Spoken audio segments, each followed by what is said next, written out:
I'm Russ Kickle, and today on American Reef, Mike Paletta's 500-gallon build-out finally has water in it.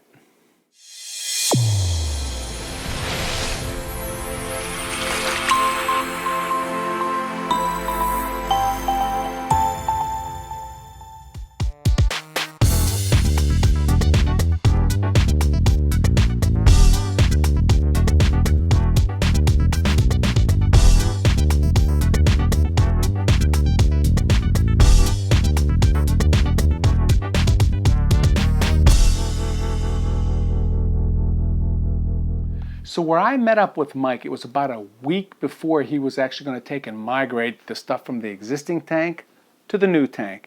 And remember, where we left it last time, Mike has an issue, meaning that before he can actually set up the new tank and the filtration in it, he's got to get the old tank out. And there wasn't enough room to get that tank out in one piece.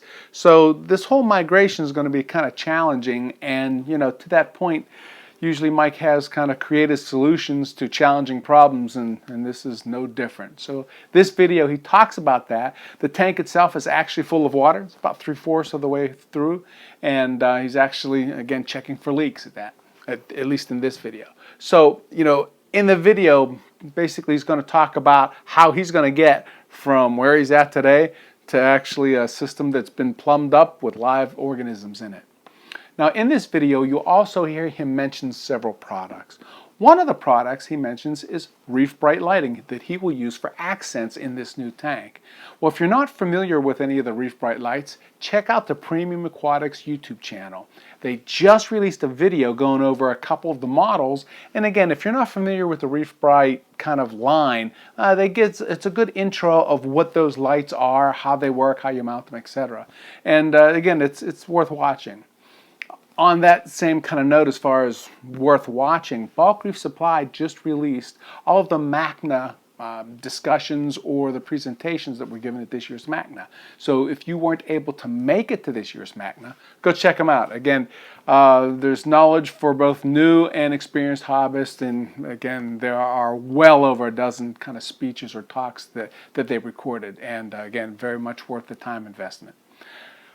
Also along that same kind of vein, if you are a new hobbyist, they just released a video on nitrates and phosphates. And you know, if you've been in the hobby for a decade or so, you kind of realize that you don't chase numbers. But when you're new to the hobby, you kind of chase those numbers, right? You know, you're trying to get a specific nitrate or you're trying to get a specific phosphate. And Ryan did a really good job in there kind of explaining really what the goal is and how tanks go through kind of cycles or phases and acceptable ranges, right, during those phases. And again, if you're a new hobbyist, I think it is a must-watch video. So again, that's Bulk Reef Supply's YouTube channel as well. And that's, again, Chasing Nitrates and Phosphates. I believe that's what the title is called. And then lastly, if you're looking for what I consider the best fish food on the planet, just go to AmericanreefHPD.com and pick yourself up some American Reef HPD. That's high performance diet, right? Again, I've been feeding my tanks for well over a decade, and I only have good things to say about it. So that's AmericanreefHPD.com. That said, let's spin up this video with Mike, and let's hear how he plans on getting from A to B.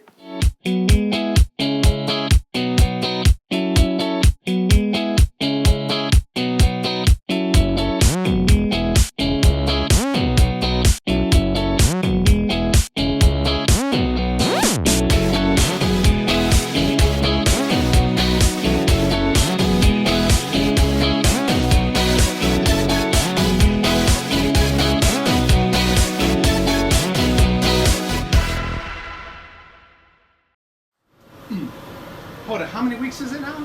Since this has been up a month. This got here a month ago. Okay, so I got here a month ago. Right. Right. And you have these big plans. Right. So let's go. So here we are.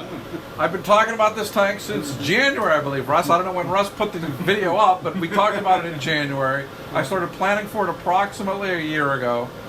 Tank came in a month ago. There's a video on what it took to bring the tank in, which is a whole other story. And here we are with the tank with water in it. Wait, back up. that went really smoothly, though, as far as where you thought you were going to have issues. Right. The turn in the door where I thought the issues were going to be wasn't an issue. It's lifting it and moving it onto the thing where Right. the issues were. And luckily, I have enough friends and relatives that are strong, still strong enough to lift heavy stuff. So Right. again, I thank them and I appreciate none of us dying and having heart attacks, because that would have been really bad. I would have had to put a little plaque here in memorial of the relative or friend that died. So Exactly. it worked out really well. And so that means that square cage concept that you built, even Right. though it was a little bit flexible, Planning and building it and moving it in was crucial, because Yeah. they were shocked by the turn, but I'd already done it, so I knew it Yeah. would work. And then they were shocked by still having this tank in the room, which I didn't Yeah. tell them, and then lifting and moving everything over. But we got it in, the tank's in, we're moving along, we got water to here. You're asking why isn't water all the way to the top? Because I'm moving what's behind me, which you can see I've kind of neglected, because we're getting to the point where I'm moving it. this is the tank. I don't have quite the love I once had for it. Right. So we're moving that tank into here next week, a week from now, which will be fun. Well, hold on. Let's talk about that. Meaning, your idea is not to keep that tank. No, that tank is coming down, Right. and a 180-gallon sump is going in its place, so it'll sit back against the wall, back against the wall. I will have an extra 18 inches of space where that tank is to work around this tank. The sump, skimmer, everything will be there. All this clutter will be out of this room. Thank goodness. All the stuff that's sitting on top of the tank will be gone. This is going to be a much cleaner, neater tank, because after 8 years, you get lazy, you get stupid. I did all that. This was not the best planned tank I did, because I had to do it in haste, because I had to save what my ex-wife was killing in the old house and bring it over here, save what I could, which I actually ended up only saving like 6 of the pieces from there, 4 of which I hand carried back from Fiji myself 15 years ago. Right. And they're still in the tank. So those are the things I was worried about. So And to cut you even a little bit, so in this tank, you're taking it apart. You're not taking it out of here like whole, right? no, the plan was to sell it. Right. But the stand is shot, the tank has a scratch in it, and physically you can't move it out easily without basically dying. Right. So what I'm going to do, which I have done, but I've never done on a tank this big, I'm literally going to cut the pieces of glass out, separate the tank, and move it out piece by piece. How are you going to cut it? Not with a saw. No, you can't cut it with a saw, but what the tank builders told me is the secret. You use piano wire. Okay. And you start at edge, and then you just pull the piano wire back and forth. So this is going to be an interesting endeavor, because I've not done this, but you can't really buy piano wire per se. Right. But what you can buy is a cheese knife that has piano wire in it. Sure. So I have the cheese knife with the piano wire in it, so I'm going to have to pull it back and forth like a saw. I'll cut down through this, take it apart. This will come apart very easily. The lights I'm keeping, and that's about it. Right. From Okay, this tank. So let's talk about that. Okay, so glass is apart. You got the lights. You're going to put the lights on top of here, right? Right. So here's the plan. Yeah. Take the lights off the night before I do the tank. Take the hood off the night before I do the tank, or that morning, because I'm not going to care about it. Everything will come off. Then take out as many corals as I can and store them here while I take the rock out. Take the rock out, clean it, scrub it, brush it, get rid of anything bad that's on it. Take care of that. Put the rock into here, then move the corals in, then move the lights on. I'm giving myself 24-hour of Le Mans to do this. That's rough, right? I don't think it'll take that long. really even think about like all the rock. I've taken cleaning apart each the one. 1200, so I know how long it takes, and I know the endurance I have. So there will be a 2-liter bottle of Coke, lots of glasses of ice. There'll probably be a football game or 5 on the TV, Right. some snacks, and I won't plan on eating, sleeping, or anything till I do It's it. done, right? So I'll be like this, ready to roll, and I basically keep all small children and animals away from me, and we'll get it done. It's not going to be the most fun thing I've ever done, Right. but when it's done, because I'm using this rock in here, and there's Right. roughly 250 pounds of rock in here, and I have another 100 pounds of rock curing in the garage. Okay. So there's going to be around 350 pounds of rock in a 500. So there's going to be lots of space on which to grow corals, which is what the goal is. And so again, in a 24-hour window, basically lights come off, rocks come out, rocks get scrubbed, right? Rocks go in there, lights get turned back on, and then what about filtration? How does that all work? Basically, off of here, I'm going to run a line from here into a sump. The sump's going to have a skimmer in it and a pump the water back into the tank. Okay. Simple. Okay. Calcium reactor is just going to move over and into it. Everything else is pretty much the same. Got it, got it. And are you using like water from your old tank? I'm using as much water from here as I can into here. So this is roughly 350 gallons. So I'm going to use roughly 150 gallons from there and another 50 for the sump. So I'm going to use 200 gallons of water from that. Got it. Is it going to go as smoothly as I think? No. But I've done this enough that I can think on my feet. And I've gotten rid of a lot of the big coral heads that were just space eaters, the Seriatoporas, the Stylophora, the Montiferas, stuff like that. Right. I've gotten rid of a lot of those. So there's going to be a lot of space. I'm starting to collect frags from some of the best people around. So they're all going to go in here. There'll be lots of space. Everything's going to grow out. And as you see, I have 8 lights on top of the tank, 8 Radion Generation 4s, which will go over the tank, and there'll be 2 Reef brights on top for blue light. There are 3 Tunzi streams down at the bottom. There are 3 Ecotech MP60s over there. The goal is to have water flow here along the bottom to keep the detritus out, then blow it out across the top, go into the overflow at the back, go down. Then what it's going to go to, it's going to flow down and over to the sump.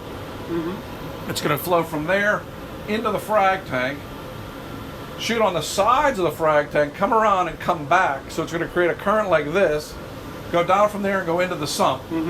From the sump, it's going to go over some baffles, then it's going to go into a filtration system where the skimmers are. There's going to be 2 reactors in there full of miracle mud. I'm not doing miracle mud on the bottom, so I'm going to have a lot more space in the sump. We'll see how that works. Then there'll be a calcium reactor setting on the side. There'll be 2, a GFO and a carbon reactor. Those aren't going to run all the time. Those are going to run as necessary. And then it's going to just be pumped back into the tank. I'm probably going to pump it over into that back corner. There'll be 2 one-way check valves on either side of it. That will be pressurized with the water blowing into the tank to blow out. And then what will happen is if the pump gets turned off, instead of drawing a siphon in, those will open up, stop the siphon, and it'll stop. So I'm not going to be draining this tank.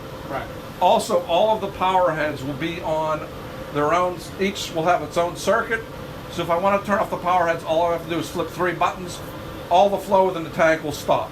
I'm planning on doing that when I feed the corals because from what I've seen from Jamie Craig's talks and his success, is one of the big problems we have is our inadequacy in coral nutrition, not feeding the tank enough. So every day I'm planning, or every other day, feeding the corals for half an hour, 15 minutes, turning everything off, letting the corals eat, then flipping everything on, blowing it up, sending it through the frag tank, then having it all skimmed out. So let's talk about that. Meaning, you said everything's going to be on one circuit. You did a couple cool things with your electricity in general. On this tank, I have been running it on 2 15-amp circuits. As a result, sometimes I have washed the floor, and with a floor washer, plugging that in has been enough to blow all the circuits and kick off the circuit breaker. Now, I went a little crazy, and I now have, in addition to those 2 15-amp circuits for this room, there are now 3 20-amp circuits. I'm also on this tank. So hold on. You have 100 amps. Basically to power a 500-gallon tank. I have more than enough amperage because I'm not going to be using as much power as I did either. Even though I'm adding 2 more lights, I'm taking off one of the Reef bright strips, so I'm only adding actually 1 more light. Instead of 5 heaters, I'm going to be running 2 heaters. And instead of the C sweeps, I'm just going to have 4 power heads. Right now there's 4 power heads in there, so it's going to equal out. Right now, the way it looks, when I was running this tank and the frag tank and the nano tank, I was running approximately 37 electrical devices. Right now, by my estimates, I'm running between 24 and 28. The goal is to get it down even lower as efficiencies increase. But the other thing is, I'm going to have all these power heads, well, at least the radions and the streams Right. shut off every night. Right. So every night the flow will stop dramatically, which will also save me electricity. Right. That's also when the corals are on feed, so that's typically when I'm going to feed the tank as well. There will be 2 feeders on the tank, automatic feeders. I'm doing something different than what I've done in the past. Is right now I get lazy and I feed 3 or 4 times a day. What I want to do on this tank is have those feeders drop in pellet, one drop in pellets, one drop in flakes, each of them 4 times a day. So I'm going to have 8 feeds going into that tank throughout the day, and then at night I'm going to feed it 2 more times, frozen stuff. So it'll get fed 10 times a day, Right. but it'll be on a smaller, more constant basis. Because the theory is, from the papers I've read, more constant small foods produce less waste, you get less nitrate, less phosphate. So if everything goes right, I will not have to run a GFO reactor. Right. Knock on wood. Yep. Yeah, yeah. So these are all things I'm trying to incorporate this into trying to make it simpler and easier. Right, right. Now, speaking of simple and easier, as you were playing with magnets, right, you were showing me some cool uses of magnets that you're going to Because the stand is all metal, and because I want to keep everything off the floor and keep everything out of the way, anything that's electrical is getting a magnet put on it, and then it's being placed so it's out of sight and attached. do that again? All I did was silicone these on, so That's what I was gonna if ask. these break, I can just cut them away real easily. Just mount them underneath the tank. Hopefully it won't disrupt the electrical signal within the system. We'll find out. Well, and if not, I mean, they're silicone. So Yeah, easy- if there is a problem, I'll cut them off, and what I'll do is I'll put a piece of wood in between, Sure. and that will insulate it, and then we'll be fine. So, Sure. Yeah, we'll find out. Yeah. But I mean, just that concept there of, again, for Yeah. keeping it off the ground. I'm trying to out keep of the everything way. organized. I went online and bought one of the old label makers, the thing that you click. Everything will be labeled, so when I need to turn something off, I'll say, okay, this is it. Because right now when I have to look at electrical stuff, I'm constantly digging. All the wires will be cable tied and hung up and put away. Right. Because there will be nothing underneath the tank, one, it'll be cleaner. 2, I can fit underneath there fairly easily, Right. and I can manipulate and move all this stuff and not have to worry about getting shocked, getting frozen, whatever. Right, right. And especially if you've got everything on magnets, you can move to the left, you can Right. switch, you can move it back. And with everything labeled, I can see what I need to fix, adjust, Right. or change. Right. Now, are you going to put the, the switch panel on magnets as well and shove that under there? Or are you Actually, gonna... it's mounted on wood Okay. and mounted to the bottom of the tank. Got it, because you got that sheet of plywood. I got that sheet of plywood, and it's not that heavy, so I can mount it on there and not drill through and get to the tank. Obviously, you don't want to do that. Right. But I made it thick enough so it goes literally exactly to the edge of the wood. Perfect. So on that topic, as far as the other things that you've done to the tank since it's been here, right? Besides the radion kind of stands we saw the Tunze streams and how they're pumping water around here, and you can see it around the top, causing a really nice gyre, even without right, the radion, the Ecotex on. right. So your plans when you hit the radions, right? Or I the want to MP, be- the vortex, right? Right. Yeah, it'll jam it, and then you're gonna have, you said, 4 other Tunzies, one in each corner. One in each corner blowing down for random flow. Right, holy And I'm going to have that on a random pattern. Right. And hold it, your goal was what, 70 times? Well, in looking at everything, I'm going to be between 90 and 95 times the tank's volume and flow when everything's on. Right. Obviously, I'm not going to have everything on all the time at full blast, and I'm going to play it by ear. Because one of the things that's nice with all of this, everything is adjustable. Right. So if I only need to run it at 50% and get the same effect, Right.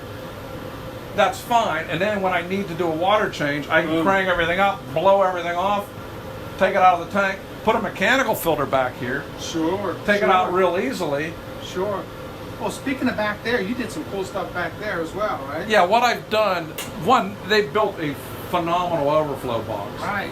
But what I did was I built partitions. That scared me. What I did was build partitions that I got taken in and out.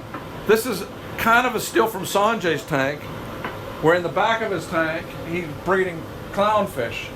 But in addition to potentially breeding fish back there or keeping things isolated, it's also a place where I can acclimate the fish to the tank, get them used to the water, get them used to feeding.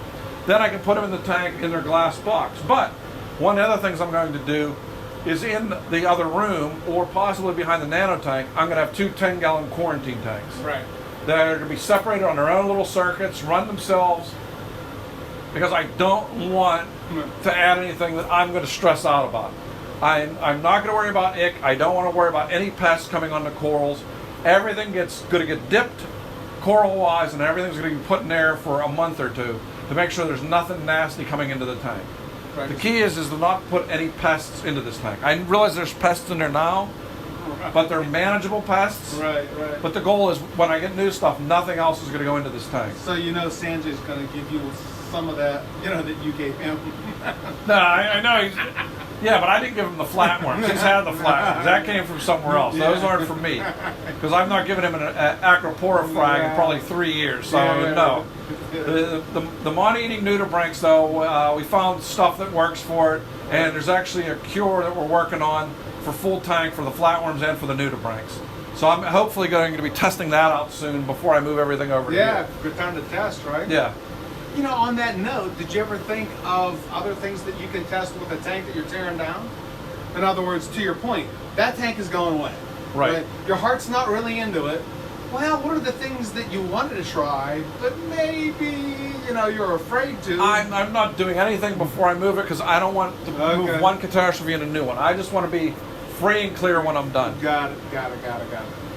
So, so to that point, you were mentioning, since you got a lot more openness in water and evaporation, you were thinking about changing the exhaust fan as well? I want to get something more efficient, and because this has lasted 8 years, it's an eyesore.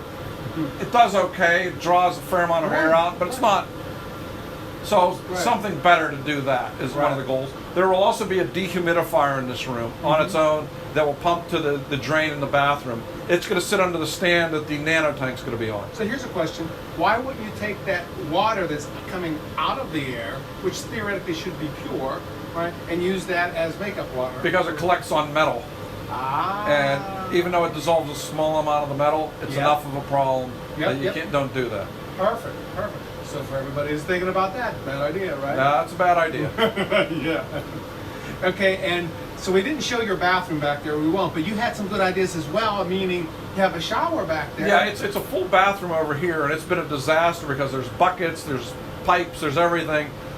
One, I'm not going to have to do buckets anymore for water changes. Everything's going to come because I'm putting a 50-gallon tank in the shower. I don't use that shower. There's already 3 other showers in this house. I don't need a 4th shower. So fortunately, my wife's not going to kick me out and make me shower down here. So in there, I'm not going to have overflows. When I say overflows, floods throughout the house anymore. So the 50-gallon makeup water tank will be there. A 40-gallon reservoir for fresh water for makeup for the tank will be in there. The RODI unit will be sitting in there. So even if it leaks, I won't get water on the floor. Everything that can leak is going to be sitting in there. So there's not going to be any kind of likelihood of stuff leaking on the floor like there was. Then we're also going to take the door off, so it's going to be open. Use the cabinetry behind it for storage, unlike what I do now. So everything will be much easier access. The overall goal of this is a lot easier to maintain. Obviously a bigger, nicer, better, safer tank. Because the thing I worry about with this tank is the stand after 8 years and how much water's hit it. It's not... Yeah. It's going to go, you don't know when, right?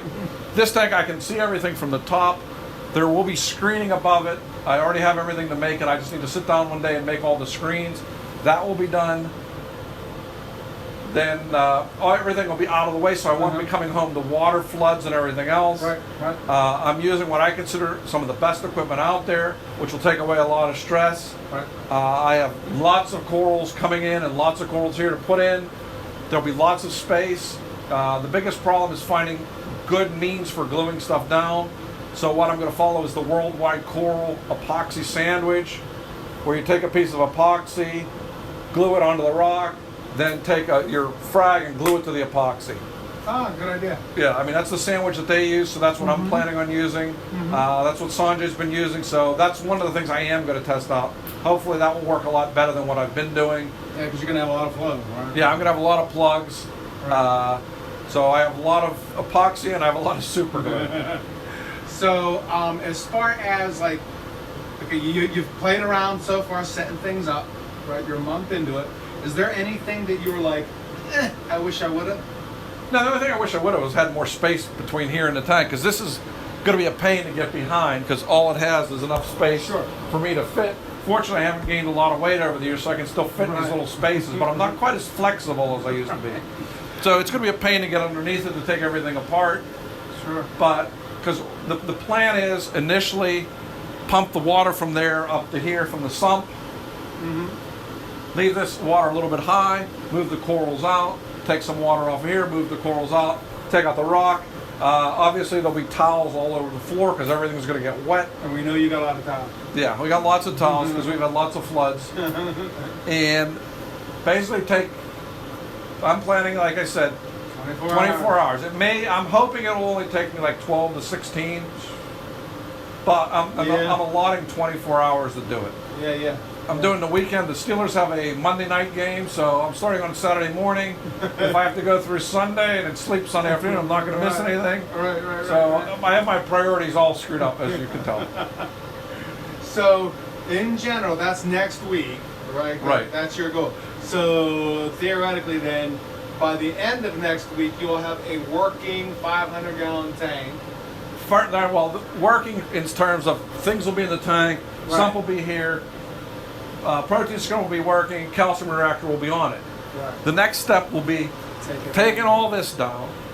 Then when I take this down, I'm cutting out the drywall behind it because that's gotten all wet, and I'm putting in waterproof drywall, sealing that. Also, when they put in the tile on this floor, they didn't put the tile in on these on these 12 blocks here. I have the tile to replace it. We're going to lay the tile, cut the drywall out, put it down, paint it, then move the 180-gallon sump in, put that in. It's going to sit on on blocks, so it's going to be higher than the floor, so it'll drain easier. Right. Then we're going to put the frag tank on that, and then another day I'm going to move the frag tank and the nano tank into here, have everything running. So the goal for that is by the middle to the end of October. Okay, so that means roughly a month, right? Right. Roughly a month. Okay, so let's talk about that a little bit, right? To your point, you kind of wish you had more space. Right. As we were talking earlier, that not only extends from this room, but all your holding stuff, right? Right. Everything's out in the garage right now. Temperature there fluctuates a lot more than here. Right, that's what I was going to say. What did you get burned by? The temperature fluctuation. Okay. Some days it's 90 degrees out, some days it's 40, 55 outside. Okay. I mean, I have the heater and I have a fan to cool it, but they still get more temperature fluctuation. Right. So again, as you're preparing to move, keep that in mind, right? Yeah. Whereas if it was in here, it'd be okay, but you don't have the room in here. No, I don't have room, and until I get this out and move everything around and make space everywhere, obviously this is a major undertaking. Yeah. Time-wise, space-wise, money-wise, but in the end, it's what I wanted. I wanted my last tank, and this is my last tank. You heard it here Famous first last on words. roller dirt. No, there's nothing else I want. My favorite tank I've ever had was my 540 that I could look at from the top. It was just like this, I agree. and this is the last tank I want because I've used and I'm utilizing everything I know that works. Right. And to me, that's half the battle. So, I mean, unless something comes out that's so amazing that I'm going to change it, I can't see anything that's coming out that's like, wow. Right. Okay, so when you do your construction in here, meaning drywall dust will be flying, paint fumes and stuff like that, are you worried about contaminating the tank? And because it's going to be I will put a plastic tarp over where we cut the drywall. Yeah. But the drywall's not going to produce that much dust because we're not going with power tools. We're going to do a hand saw to minimize the amount of dust that hits the air. Okay. And then I'll vacuum that all out real fast. Putting up the drywall doesn't produce any dust. Paint fumes, I'll have the exhaust fan on. That'll draw much. I mean, we're only painting a little corner and a little corner. We're not doing the whole room and splashing paint everywhere. And it's just going to be rolling on. So, and I actually have fumeless paint. I guess nowadays, right? Yeah. And so, with that in mind,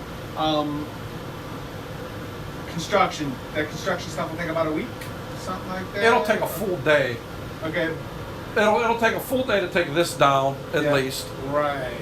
It'll take another full day to cut the wall out, which I can do, and put the tile down. Right. Cut the wall out doesn't take long. Putting up one little sheet of drywall or 1.5 sheets of drywall isn't going to take a lot of time. putting the tile down is going to take about an hour and a half because there's only 15 pieces of tile. Sure. So in that regard, it's not going to be like, oh, this is taking forever. Right, right. Then you'll let that set up and then boom. Yeah. Good deal. And did you have power put onto that wall at all? In other words, you said Oh you yeah, had- I have a 20 amp circuit there for Okay. running all the equipment because that's all going to be there. 20 amp there to run the lights, and 20 amp back there to run all the power heads in there. Oh, that's actually just going to run the power heads. Got it. All the lights are on the back. Got it. They're all going to be on their own separate circuit board that has 8 plugins, so I can turn off any single light that I want. Right, and you said you were going to do no automation on this thing, or limited. Other than I will maybe do lights. automation in terms of monitoring. I'm not doing any automation in terms of anything running anything because I don't need it. Right. The feeders are very simple and automatic. I got the Eheim air feeders, Yeah, so they're simple. All I'm doing is monitoring temperature, pH, and ORP. Very simple. The Destaco is the most high-tech piece of equipment that I have. It pretty much, you turn it and it runs itself. Speaking of which, that alkalinity monitor, you're going to have the alkalinity monitor on this one? I have a new alkalinity monitor that I'm going to try out on this one. Okay, and so far, you haven't been real happy with any of the alkalinity monitors today? No. Okay. And The KH Guardian didn't work long term. It worked short term, and then right. so that's seemingly been the problem because some of the products that have been promised for the last 2 years still are on the market. The problem is they're not consistent. Right. For short term, long term, Yeah. good deal. And so, to your point, you'll monitor. Again, you'll have another one, but alkalinity might be the only thing. Right. Got it. And what I also plan on doing is having Nest cameras yeah. to watch everything. They'll watch the monitor, they'll watch the tank, so I'll have a pretty good idea. And just from that, being able to see it where I'm at, I can see, oh, there's a problem before it happens. Right. Okay. Well, I guess to that point, we've caught you right before the big day. Right. You caught me weekend. a week before the big day. Right, the weekend. So actually, I'll be coming back from out of town. So if I'm lucky, I'll catch you while you're sleeping, and I'll wake you up, and I'll go, "Hey, Mike, how'd you make it?" Hey, or if you, oh yeah, you won't be back next Saturday to watch me that's do what I this. say. Yeah. Monday will be the closest I'll be back, and since it's the airport, I'll be like, "Hey, Mike, wake up!" Yeah, I'll be going, it's all dead. We're starting from scratch. Right, exactly. Or I'm dead and they're starting from scratch. Yeah, you'll use that. And then Roseanne will be calling you. You know how somebody wants a 500-gallon tank and a bunch of corals? That's right. Populated already with an Aquarius. Yeah, we're burying them in the tank. That's right. Good deal, sir. Well, good luck, and until then, we'll. It'll be interesting. Yeah, exactly. It always is. Thanks, Michael. Thanks.